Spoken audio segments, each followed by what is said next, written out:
How old is United Nations? UN was formed in 1945. Do you think it is still relevant? There are certain aspects in which UN is doing pretty good. Russia-Ukraine war still happened, right? But overall, UN is still relevant because it provides a platform for all the countries to come and have multilateral conversations. But do you think that is happening? It is not as efficient as it used to be. Now, can you name a situation when the world came closest to Third World War? It was probably the Cold War era where there was heavy arms and ammunition piled up by both USA and USSR. You are interested in geopolitics. You are fairly young. So why don't you go for UPSC? You can be a very good IFS officer.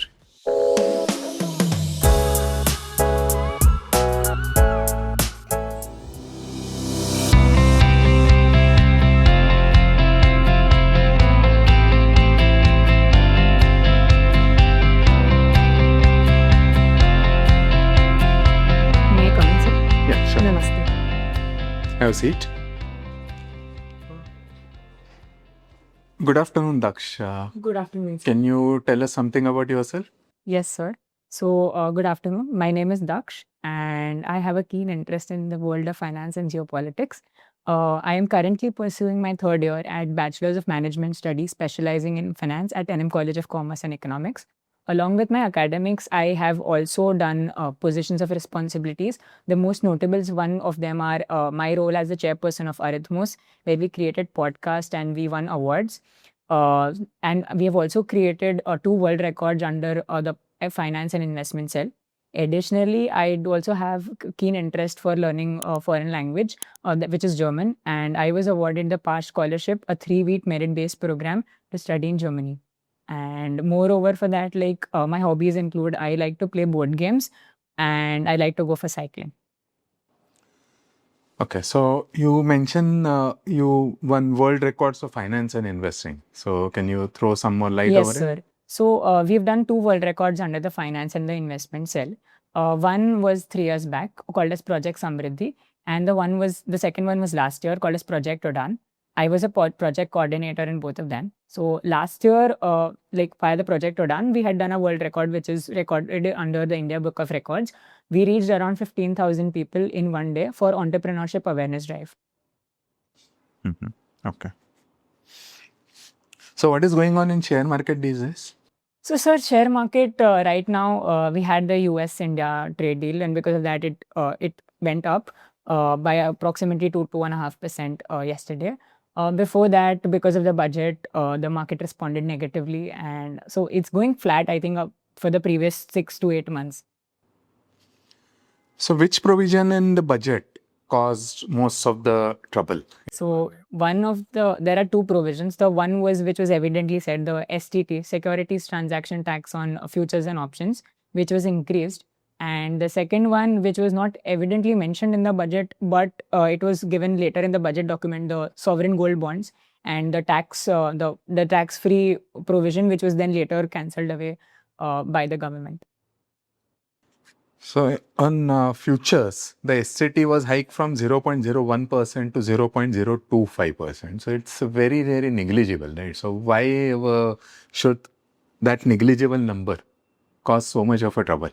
So, sir, the number sounds negligible, but when we look at the volume of the market, the speculators in the Indian market, they trade in volumes, and as in when the total volume increases, this percentage actually has a lot of impact on their profits altogether. So that is why this will probably discourage them to speculate into the futures and options market, which might be the reason that the market responded negatively.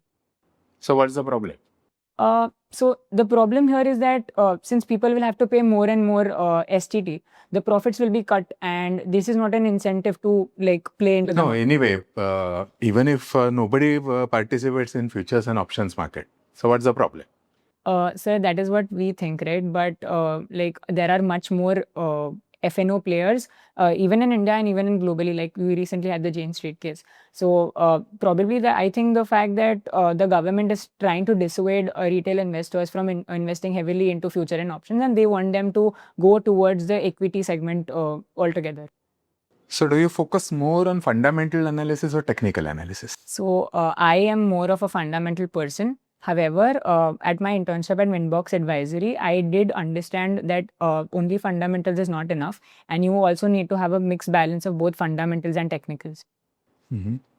So when it comes to fundamental analysis, so how do you go about it? So I learned this framework while I was at my internship, and it is called as the top-down analysis framework. So we start with the Nifty market and around 750 companies that are there, the top 750 companies, and we have certain of our ratios that we use to, and we screen the stocks, and we get a say list of 10 to 15 stocks, and after that we start reading the balance sheets of all these 15 companies, the MDA statements and the chairman's speech and all of that for at least 5 weeks to get an overview of the business, and that is how we get to know. No, but every company chairman and board of directors will always present a rosy picture.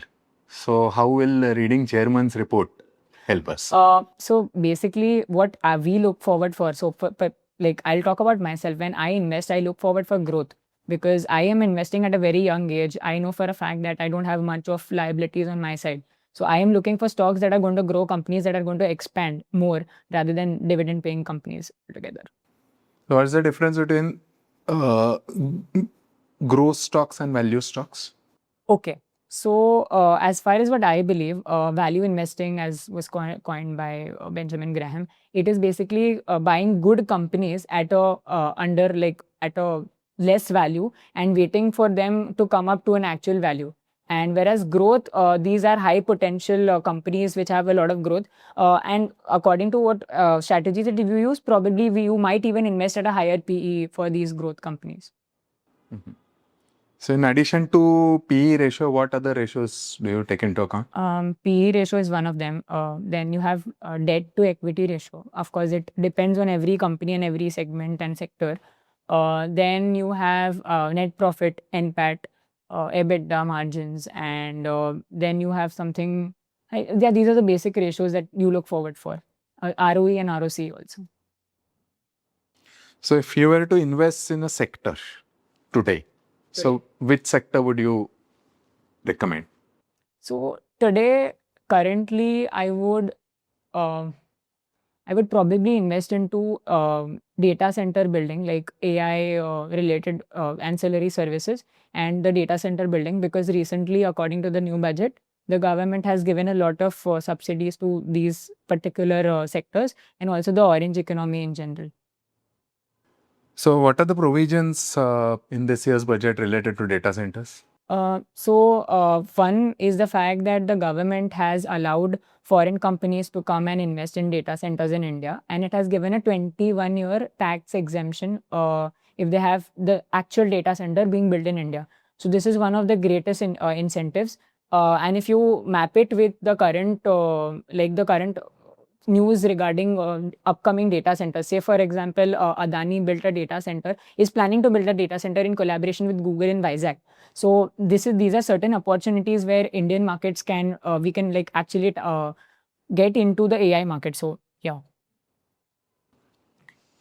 So I can see you participated in a lot of competitions during your schooling and graduation days. Yes, sir. And I can see Model United Nations. Yes, sir. How old is United Nations? So UN was formed in 1945 after the Second World War, where the countries wanted to come together to prevent a Third World War altogether, and then there was a declaration that was. So how many years now? I think around 80 years. So do you think it is still relevant? So there are, I don't know about the relevance of United Nations in general, but there are certain aspects in which UN is doing pretty good, and there are certain aspects in which UN needs to work upon more. So when you have like the Economic and the Social Council, or you have the Human Rights Program, or you have the Environmental Program, these are certain areas where UN has been able to do, like say, like doing certain policies for member nations and all that. Okay, so these are the places where it is doing good, according to you.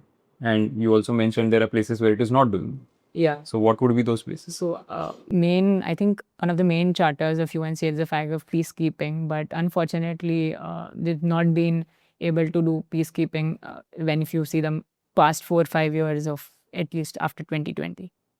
So again, my question is it relevant then? I mean, considering the fact that Russia-Ukraine war still happened, right? Right. So my personal opinion in the fact that there are certain places where UN is not able to do much of work, but overall UN is still relevant because it provides a platform for all the countries to come and have multilateral conversations and talking with each other and solving disputes on an international forum. But do you think that is happening? As of now, Considering you still have imbalance of power. again, like it is not as efficient as it used to be previously. What do you do in your free time?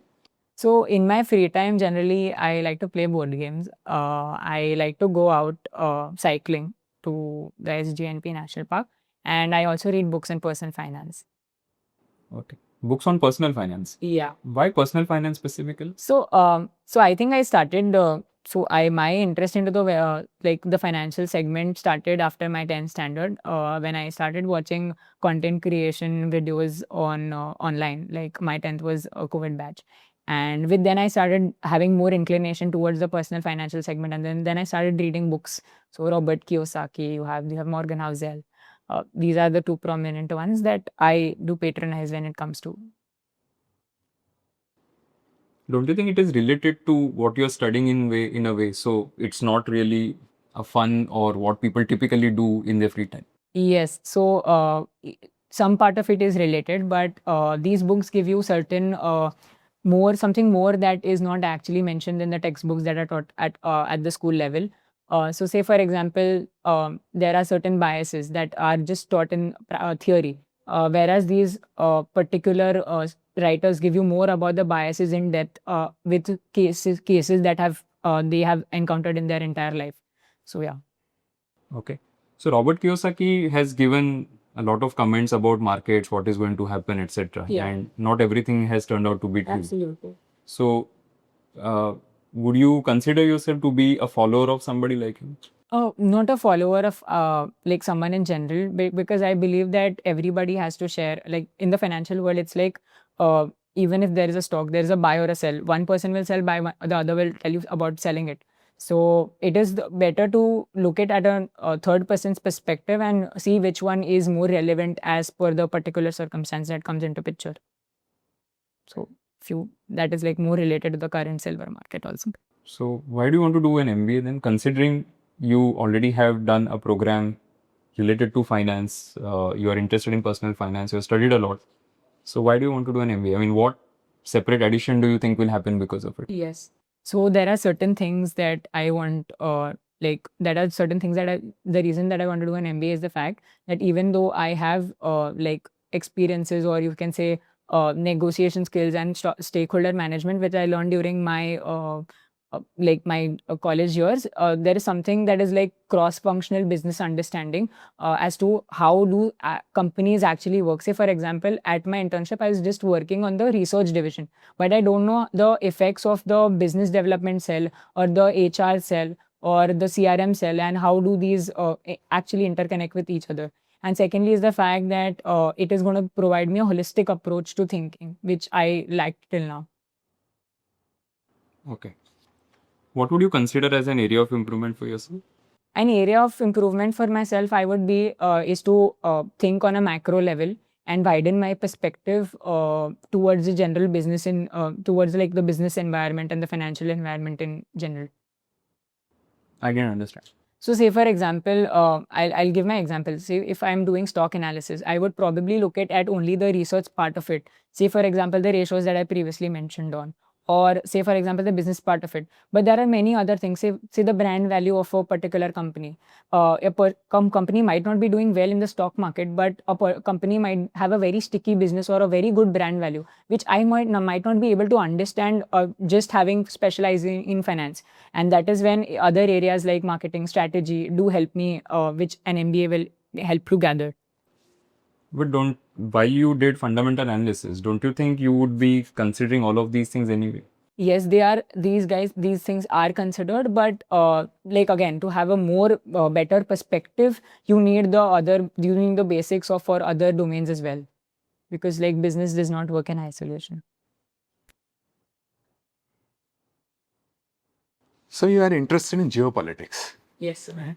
And you said UN is not playing as effective role now as it did in the past, right? Now, can you name a situation when the world came closest to Third World War after the Second World War? And what was the role that UN played to stop that? I don't know what the exact role of UN, but it was probably the Cold War era, like towards the end of it, where there was heavy arms and ammunitions piled up by both USA and USSR.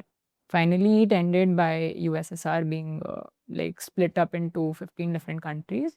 And as far as I don't exactly remember the UN's contribution in the same, but yeah, I do know for a fact that for those 20-30 years, the situation was very tense between these two nations.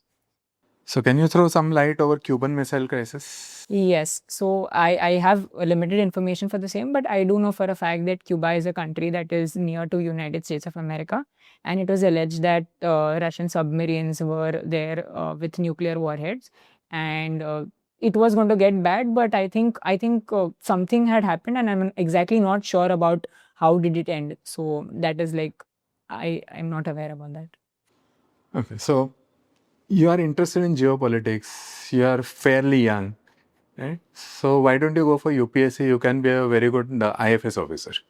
Yeah, again. So I would come back to my personal story and the reason that I want to do a career in wealth management altogether.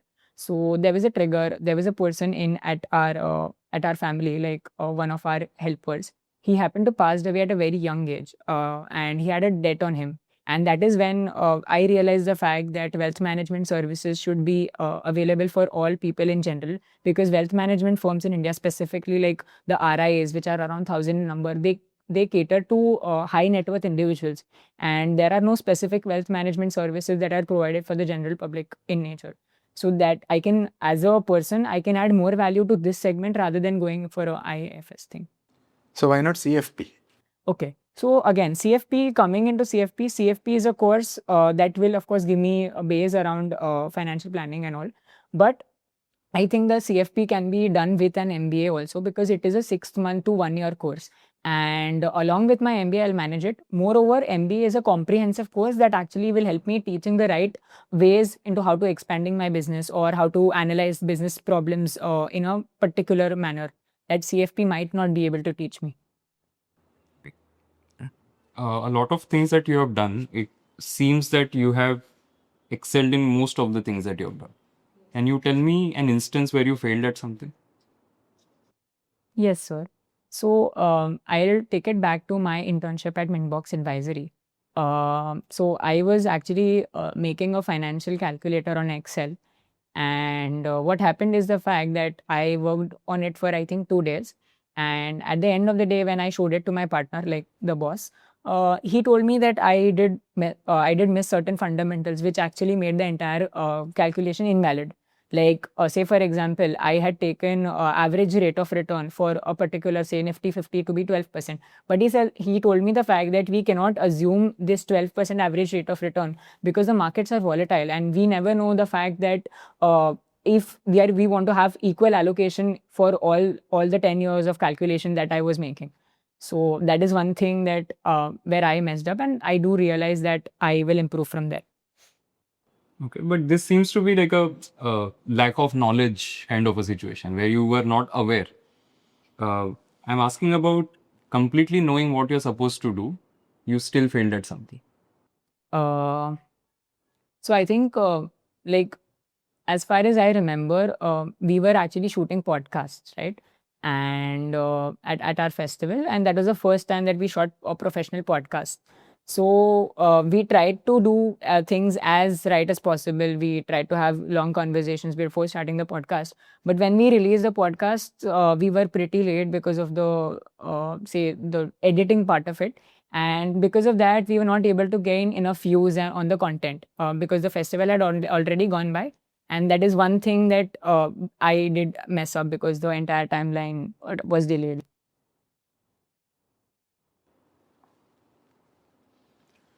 So, where do you see yourself 10 years down the line? So 10 years down the line, I do see myself as opening a venture into the field of wealth management, having a two-tiered business model, one for HNIs as the current business model goes, and the second for the mass public. To like one is balancing the value and one is balancing the volume.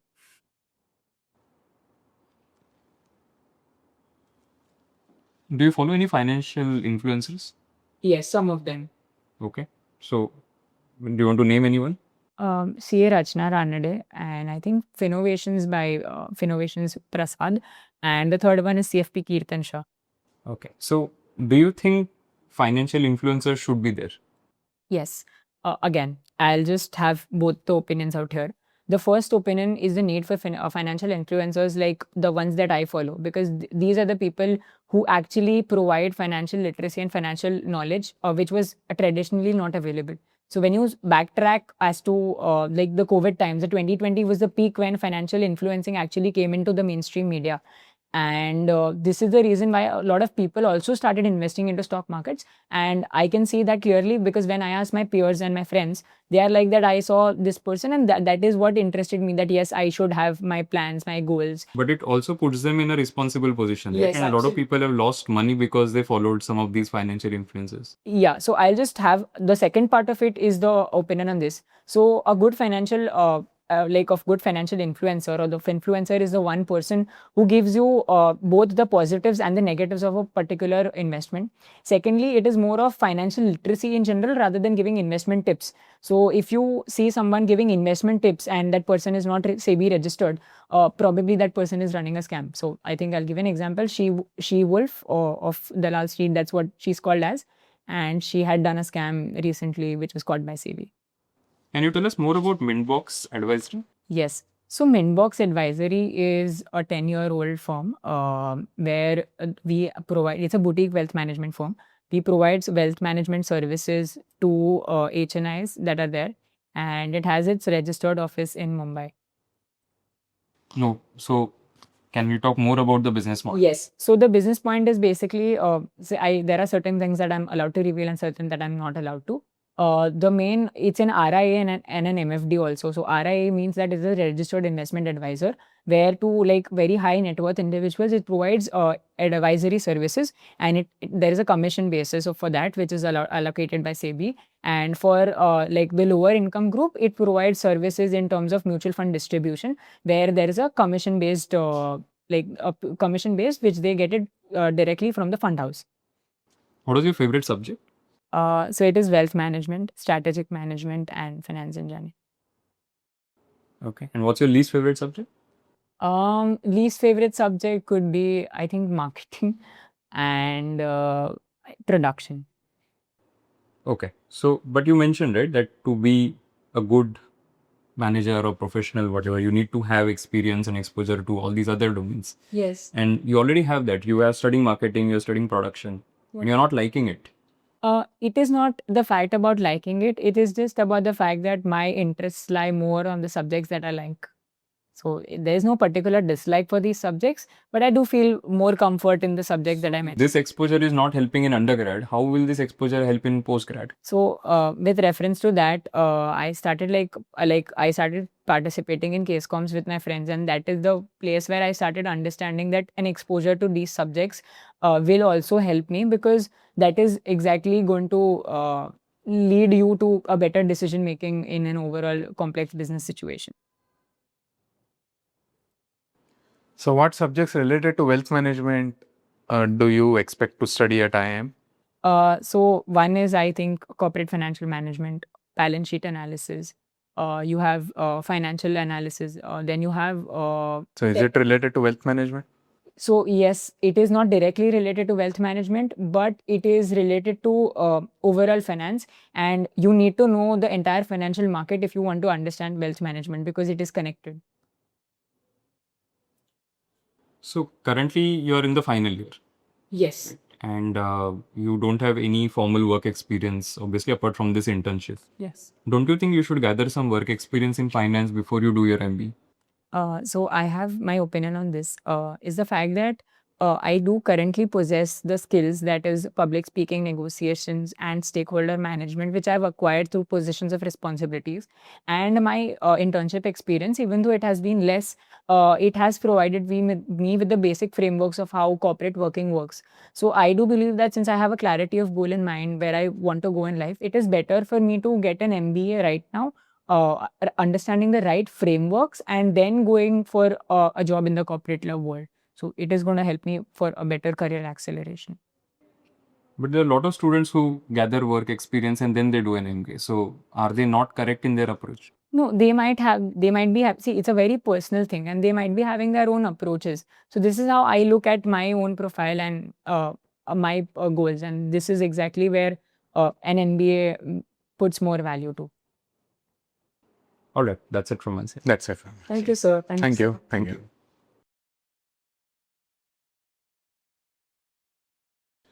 Okay, Daksh, your interview is over. I'll begin with the feedback. So, how do you think it went? I think it went good, but there could have been much more improvements in terms of my answers, especially the part, I think the UN part where I got a bit fumbled. So, yeah. Okay, so this was a good interview, definitely. You were in control most of the times, and you handled a majority of questions well. Still, there are certain rough corners that you need to work on, polish. Okay. Right? First of all, the introduction part. Okay. Now, you have so much to offer, and you spoke so little. Okay. Because I had this 1.5 minute rule, and I No, it was not up to wasn't. 1.5. I don't think it was even 1 minute, maybe less than that. Oh, Definitely less than 1.5. for okay, sure. perfect. So I'll try to. But don't think that you will also get 1.5. It's not necessary that you will get that time. I think what Girish is talking about is prioritizing what you want to speak. Okay, perfect. Yeah. Now, you did that internship. Yes. So, where was that in the introduction? I You could have mentioned that internship and some work that you did there. Yeah, perfect. That is very interesting. You analyzed the stocks and identified some opportunities. Yes. So, this is very much relevant for MBA. So, why didn't you bring it in? I just forgot about it. So I had prepared about it, but I think on that. I have written only NM, PORs, arithmos, world record, foreign language, board game, cycling. That is what is getting registered. Agree. Yeah. So there was no min box. There was nothing about these other things that you have done. Yes. So I just happened to forget about it. I'll take care about it the next time in it actually. And also, you mentioned that arithmos, but what was that? So, don't leave anything hanging like this. Okay. Perfect. I won't leave it. Because otherwise, what value does it add? You participated in that arithmos, but so what? What is it? Okay, perfect. I had to speak more about it. Yes. So it's not that you have to speak only about arithmos as such. So my suggestion is identify the points that you want to highlight. Okay, perfect. Internship is definitely one Yes. because that is very much relevant to MBA. Yes. And prepare a bullet point list of some 3-4 points that you want to highlight. Yeah. And those points should be relevant and interesting for MBA. Yeah, sure. Okay. And they should be the ones on which you can get into a meaningful conversation. Absolutely. So I'm sure you will be able to take care of that. Okay. Yeah, sure. Now, about this STT. So, although the hike seems 0.1% to 0.25%, which is in terms of percentages, it appears very negligible. Yeah. But the problem is STT per lot of Nifty for selling. Now, STT is applicable only on selling the derivatives. So, earlier it was about 312 rupees per lot of Nifty. And now it is about 825. So, what's the problem? Now, that's going to eat into the profit. Yeah. And because of that, now we have to understand one thing, that individuals don't control the share market. Yeah, it is It is the institutions.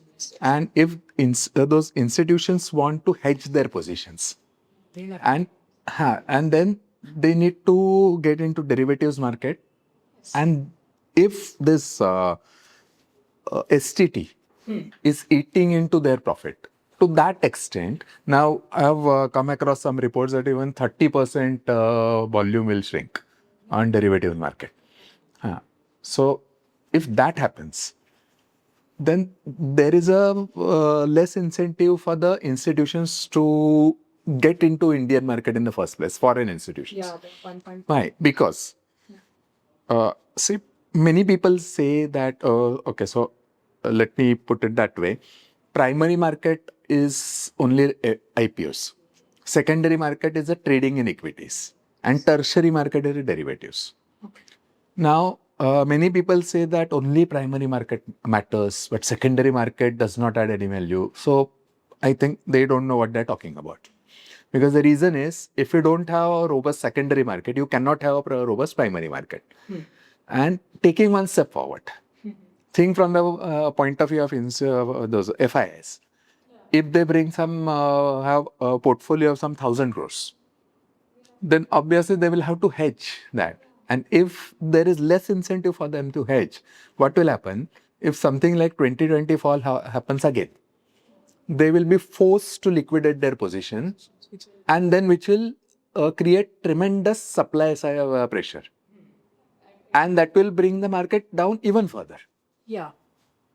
So how does it matter to even individuals? Because individuals may not participate in derivatives market, but still they have mutual funds, they have equity positions. Yes. Their positions will take a hit. Right. So that is where the problem is. Yeah. I highlight this in actual interviews. I had this point, like I happened to miss it. The FI continuing selling for the past on that. I had a data also, but I think I just forgot about it. So you jot down all the points because it should not happen. You forget the important point. Yeah, exactly. Okay. At the time of interview. Yes. Because you will get this 15-20 minutes is all you have. Yes. After that, you will not get second opportunity. Absolutely. Right? Then, for your why MBA, see, overall your idea is fine. But just give it slightly better structure to your answer. So all the points that you highlighted were good enough. That I already worked in, say, fundamental analysis, okay, and I have gone through the annual statement, those accounting statements and annual reports and things like that. But there is more to businesses than only numbers step. Where do those numbers come from? So it also depends on the what strategy businesses are applying. Are their marketing efforts good enough? Are their operations up to the mark? Is there any underperformance that can affect the sales, that can affect the numbers here, that can affect the share prices? So at the moment, I am not equipped with that kind of understanding. And I will get that understanding in a B school. So how you will get that understanding in a B school? So just go through the curriculum, what sort of those clubs and other activities different B schools have, all those case competitions. Yes. So there are like 100 different things that go on in a B school campus. Yeah, so you can, and because you already done BMS, so you have some idea about it. Yes. Right? So you can pick up some relevant points. Okay. And then bring it to the answer. Yes. That this is what I want to do and how MBA will fit in the picture.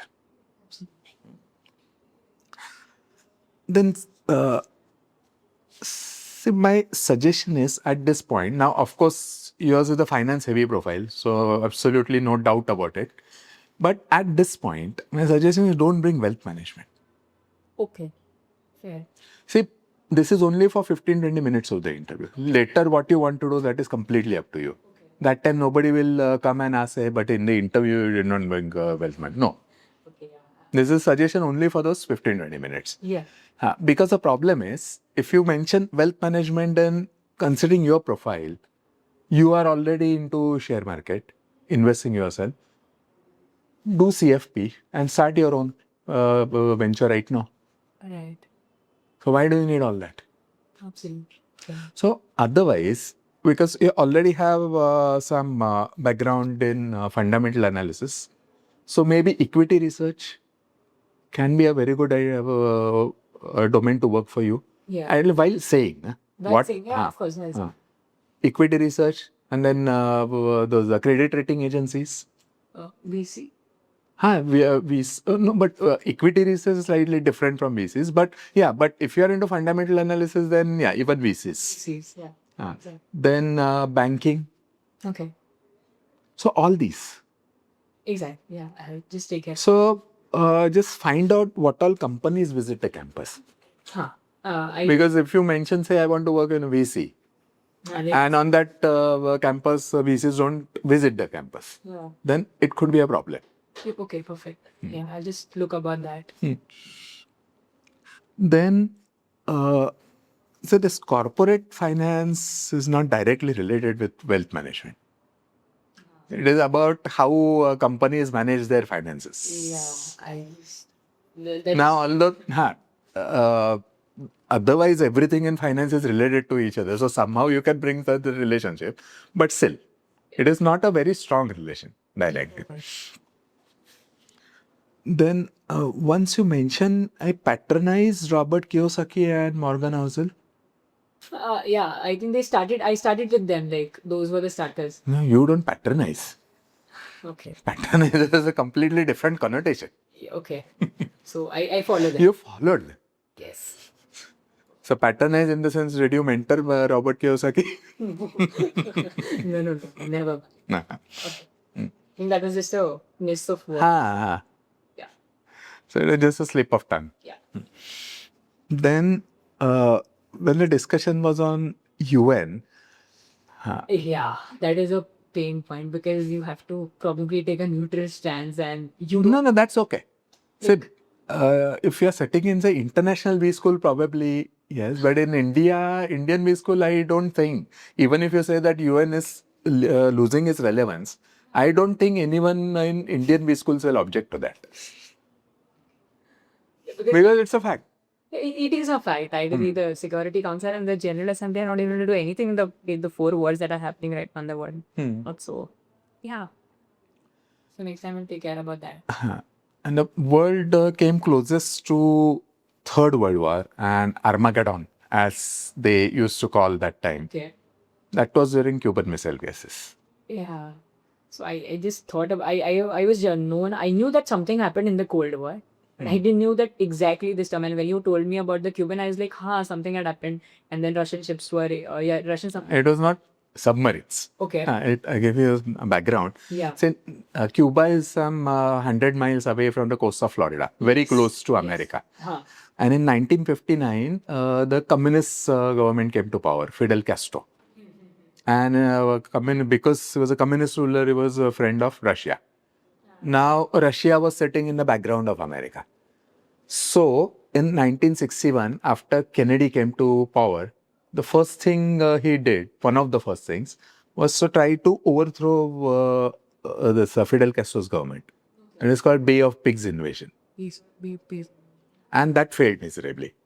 Okay. So, after that, then Russian missiles, nuclear capable missiles were brought to Cuba, because what if Americans attempt another coup, externally imposed coup? So we need something to protect against Americans. And American satellites got that.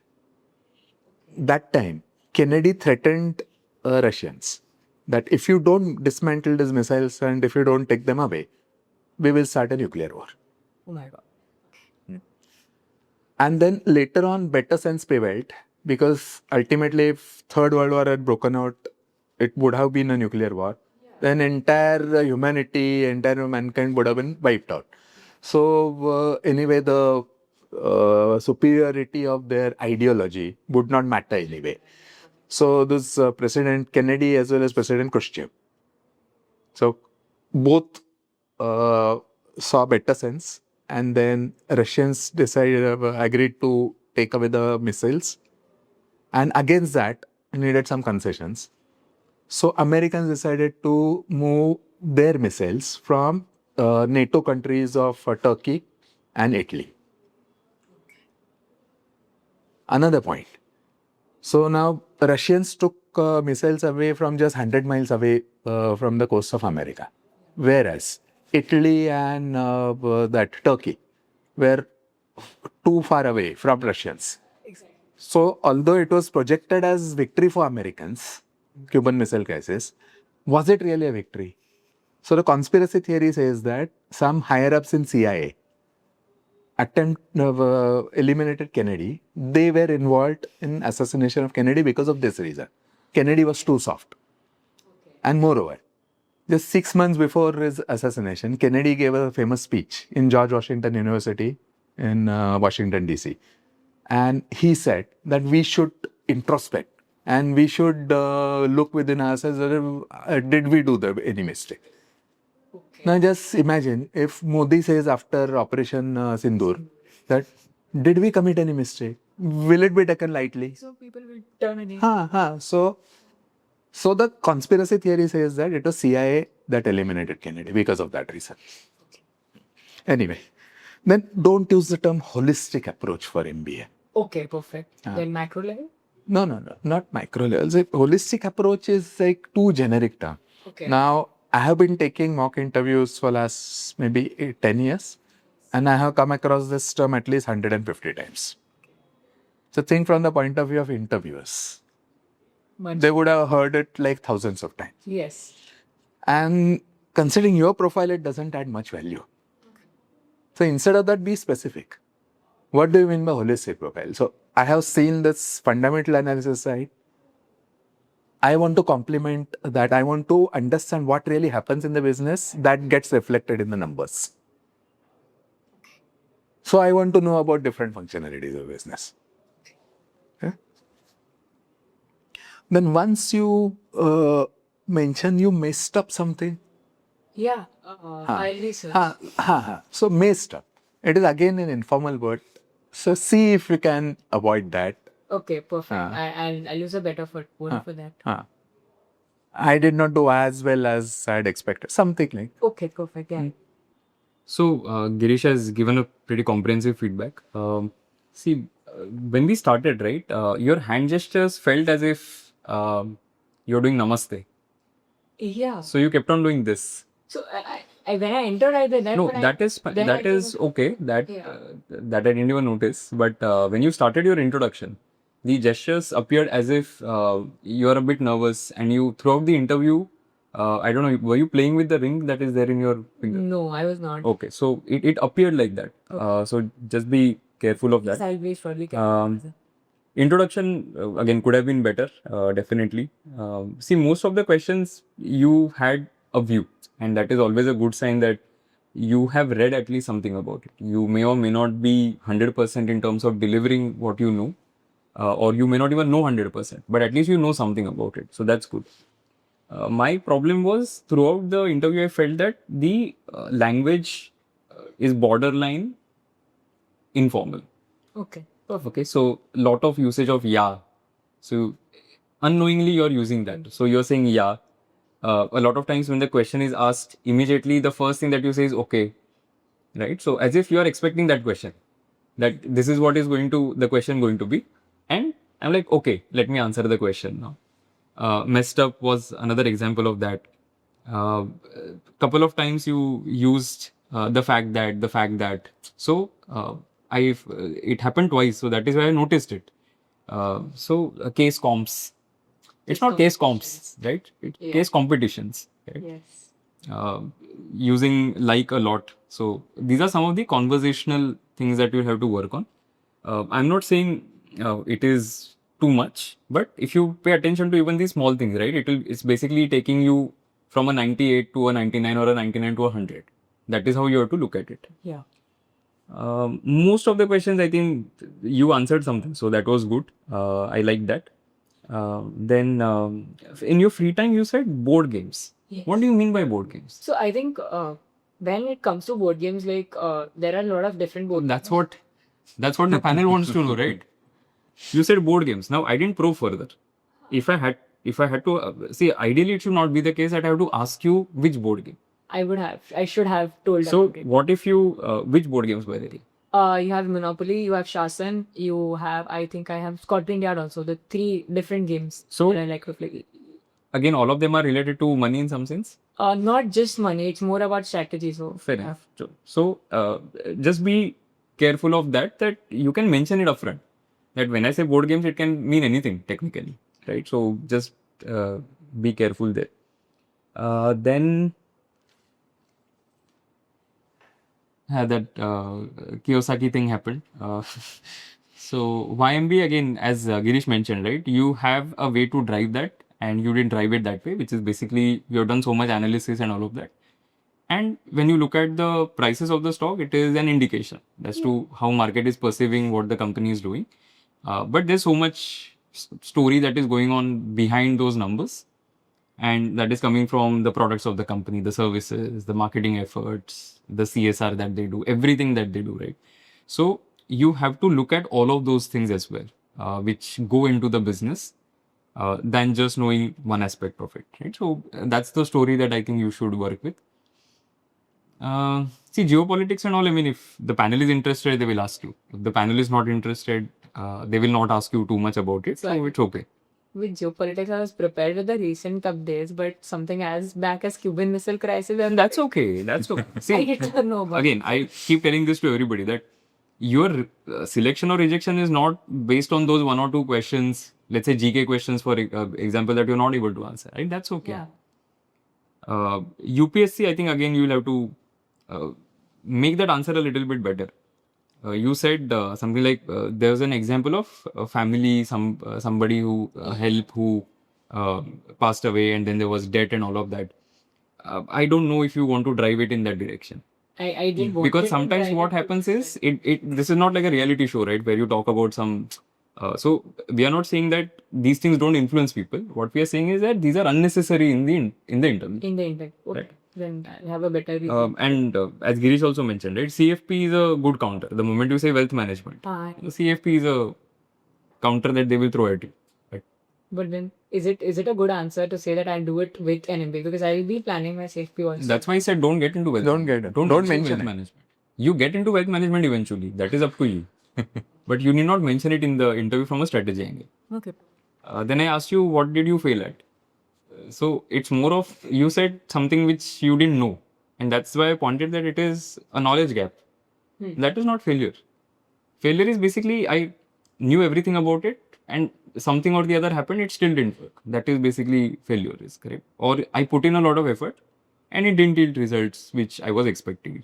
Was the second example okay? The second example was still fine. So ideally you should have picked up that in the beginning itself. Then about your firm, etc., you said there are some things that I can reveal, some I can't, etc. That's okay.